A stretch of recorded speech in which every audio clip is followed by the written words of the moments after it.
1 table spoon എണ്ണ ഒഴിക്കും. ഗരം മസാല എല്ലാം കൂടി ഒരു 15 ഗ്രാം, 1/4 കപ്പ് സവാള, മഞ്ഞൾ 1/4 teaspoon, mutton flame low medium.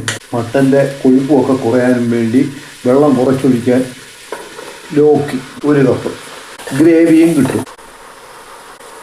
ഇത് 1/2 കപ്പ് വെള്ളം. മട്ടൻ്റെ മൂപ്പനുസരിച്ച് വിസിലിൻ്റെ എണ്ണം കൂട്ടുകയും കുറയ്ക്കുകയും ചെയ്യാം. ഞാനിവിടെ 4 വിസിലാണ്. 15 മിനിറ്റ് കുക്കർ അനക്കാതെ വയ്ക്കുക. മട്ടൻ വെന്തിട്ടുണ്ട്. ഈ മട്ടനെ ഒന്ന് കൊഴുപ്പിക്കും. ഇവിടെ പോപ്പി സീഡ് ഉണ്ടായിരുന്നു. 1 ടേബിൾ സ്പൂൺ അണ്ടിപ്പരിപ്പ് കൂടെ അങ്ങോട്ടിട്ട് നമുക്ക് തേങ്ങാപ്പാലിനകത്ത് മിക്സ് ചെയ്തൊരു പരിപാടി. നമുക്ക് മട്ടൻ ഒന്ന് കൊഴുപ്പിക്കാം. 1 ടീസ്പൂൺ എണ്ണ, 1/4 ടീസ്പൂൺ പെരുംജീരകവും, 1 ടീസ്പൂൺ ഇഞ്ചി കൊത്തിപ്പൊടിച്ചതും, 3 പച്ചമുളകും,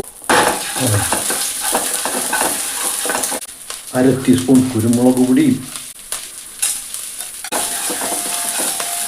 മീഡിയം ഫ്ലെയിമിൽ തയ്യാറാക്കി വെച്ച പോപ്പി സീഡും എൻ്റെ 6-7 അണ്ടിപ്പരിപ്പും കൂടെ അടിച്ച് പേസ്റ്റ് ആക്കിയത് ഇതിലേക്കാണ്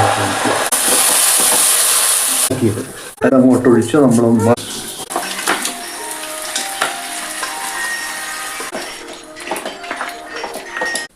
തിളയ്ക്കുമ്പോൾ ഈ തേങ്ങാപ്പാലൊഴിച്ച് 1 തിള വരുമ്പോൾ ഓഫ് ചെയ്ത് ഉപയോഗിക്കാവുന്നതാണ്. ഈ തേങ്ങാപ്പാൽ അങ്ങോട്ട് ചേർത്ത്